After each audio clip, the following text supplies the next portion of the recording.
जय हिंद। इससे पहले वाले वीडियो में हम लोग ने देखा था इंडियन एनर्जी सिनेरियो के पार्ट 3, जिसमें हम लोग देखा था क्या देखा था, नेचुरल गैस सेक्टर के बारे में। आज हम लोग देखेंगे पार्ट 4, ठीक है, जिसमें हम लोग देखेंगे इलेक्ट्रिकल एनर्जी सप्लाई के बारे में। इसमें हम लोग सबसे पहले देखेंगे कि भारत में कुल बिजली कितनी उत्पादित की जा रही है, कितनी मात्रा में उत्पादित की जा रही है और कुल खपत कितना है, विभिन्न प्रकार के क्षेत्रों में इसकी खपत कितने मात्रा में हुई है। और उसके बाद देखेंगे कि इसकी औसत खपत में इसकी औसत लागत कितनी लगी है। फिर उसके बाद देखेंगे इसका पर यूनिट चार्ज कितना रहा है। फिर उसके बाद हम लोग बात करेंगे विभिन्न प्रकार के संस्थानों के बारे में। फिर उसके बाद इसके हिस्ट्री के बारे में हम लोग बात करेंगे, जिसमें हम लोग देखेंगे कि पहला या दूसरा या तीसरा जो पावर प्लांट है या इसकी स्थापना कब हुई, कहाँ पर हुई और कितनी मात्रा में बिजली जनरेट करते हैं। तो आइए हम लोग देखते हैं सबसे पहले इलेक्ट्रिसिटी एनर्जी सप्लाई के बारे में, ठीक है। तो आइए हम लोग सबसे पहले समझते हैं।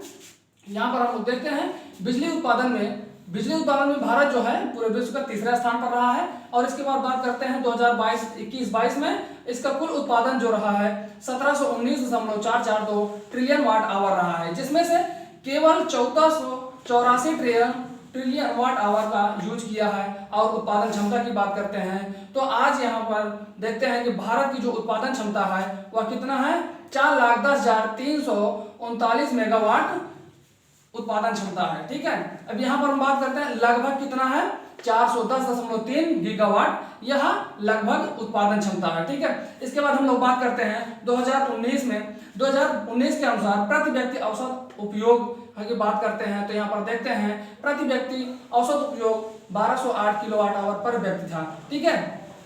अब हम इसके खपत की बात करते हैं। 2022 के आंकड़े के अनुसार देखते हैं जो आवासीय खपत था वो 25.77% था और इंडस्ट्री के क्षेत्र में इसका जो खपत था 41.16% था और कृषि के क्षेत्र में 17.67% था और व्यवसाय के क्षेत्र में 8.29% था और अन्य क्षेत्र में हम देखते हैं कि इसका जो खपत था 1.53% था, ठीक है। यहाँ पर हम बात करते हैं इसके शुल्क में और यानी वित्तीय पोषक के बारे में, ठीक है। 2022 में जो इसका आवासीय कुल औसत शुल्क रहा है कितना रहा है, 5.75 यानी 5.75 रुपए पर यूनिट रहा है औसत आवासीय शुल्क, ठीक है। और यहाँ पर वाणिज्य औसत आवासीय शुल्क की बात करते हैं, यहाँ पर वाणिज्य शुल्क की बात करते हैं तो 8.64 पर यूनिट रुपए, मतलब इसका क्या है, वाणिज्य औसत शुल्क जो था 8.64 रुपए पर यूनिट था। अब देखते हैं यहाँ पर देखते हैं 2022 के अनुसार जो यहाँ पर निजी क्षेत्र का जो स्थान रहा है, यानी जो उत्पादन में पूरी बिजली के उत्पादन में जो निजी क्षेत्र का जो उत्पादन किया है लगभग कितना किया था, 33.46% किया था, ठीक है। अब हम लोग बात करते हैं विभिन्न प्रकार के संस्थानों के बारे में। यहाँ पर देखेंगे कौन कौन से मंत्रालय है, कौन कौन से संस्थान है जो इलेक्ट्रिसिटी रूल बनाते हैं, ठीक है। यहाँ पर हम बात करते हैं पहला, यहाँ पर देखते हैं नीति निर्धारण के लिए, देखिए जो विद्युत के लिए जो बिजली के लिए नीति निर्धारण के लिए उत्तरदायित्व होता है वह कौन सा होता है, यहाँ पर देखते हैं ऊर्जा मंत्रालय जो है इसके लिए जिम्मेदार होता है, यानी उसमें सारे नियम बनाता है, ठीक है। इसके बाद हम लोग बात करते हैं रिन्यूएबल एनर्जी के लिए कौन जिम्मेदार होता है, तो रिन्यूएबल एनर्जी के लिए देखते हैं रिन्यूएबल एंड नॉन रिन्यूएबल ऊर्जा मंत्रालय जिम्मेदार होता है, रिन्यूएबल एंड नॉन रिन्यूएबल ऊर्जा मंत्रालय जिम्मेदार होता है। अब देखते हैं बिजली तो बना रहे हैं, बिजली को बनाने के साथ साथ ये भी ध्यान देना है पर्यावरण को भी ध्यान देना है। तो पर्यावरण के प्रति उत्तरदायी होता है कौन सा मंत्रालय, यहाँ पर हम बात करते हैं। देखिए पर्यावरण के लिए तो वैसे पूरे व्यक्ति की उत्तरदायित्व तो बनता है, ठीक है, लेकिन यहाँ पर एक मंत्रालय है जिसको हम लोग कहते हैं क्या, पर्यावरण वन जलवायु और परिवर्तन मंत्रालय। देखिए यहाँ पर फिर समझते हैं पर्यावरण वन जलवायु परिवर्तन मंत्रालय, इसके द्वारा यानी इस मंत्रालय के द्वारा पर्यावरण के प्रति उत्तरदायित्व है, यह मंत्रालय पर्यावरण के प्रति उत्तरदायित्व है, ठीक है। यहाँ पर हम बात करते हैं विद्युत क्षेत्र का जो नियम कानून है किसमें निहित है यानी किसमें लिखित है, विद्युत अधिनियम 2003 में लिखित है, ठीक है। अब हम बात करते हैं दिसंबर 2022 तक उत्पादन क्षमता इसका कितना रहा, पूरे भारत का उत्पादन जो क्षमता रहा है 410.3 गीगावाट रहा है। अब देखते हैं जिसमें से रिन्यूएबल एनर्जी जो है, रिन्यूएबल एनर्जी का 40.7% योगदान रहा है और थर्मल पावर प्लांट का जो है 59.3% योगदान रहा है, ठीक है। अब यहाँ पर इसके बाद देखते हैं कि 2030 तक जीवाश्म ईंधन का कितना योगदान होगा। तो यहाँ पर देखते हैं जीवाश्म ईंधन का 2030 तक लगभग 44.7% का योगदान होने की संभावना है। ठीक है, आई होप ये सारी चीजें समझ में आई होंगी। ठीक है, तब आप फटाफट इसका स्क्रीनशॉट लीजिए। इसके बाद हम लोग देखते हैं इसके इतिहास के बारे में, यानी इसकी हिस्ट्री के बारे में। ठीक है, अब आइए हम लोग इसके हिस्ट्री के बारे में हम लोग चर्चा करते हैं। इसके हिस्ट्री के बारे में हम लोग देखते हैं सबसे पहला जो विद्युत प्रकाश का प्रदर्शन हुआ था, सबसे पहली बार जो इंडिया में हुआ था वो 24 जुलाई 1879 को हुआ था कोलकाता में। कहाँ पे हुआ था? 1879 में कोलकाता में हुआ था। किस कंपनी द्वारा हुआ था? PW फ्लेरी एंड कंपनी द्वारा हुआ था। ठीक है, इसके एक महीने बाद इस कंपनी का नाम बदल करके क्या रख दिया गया था?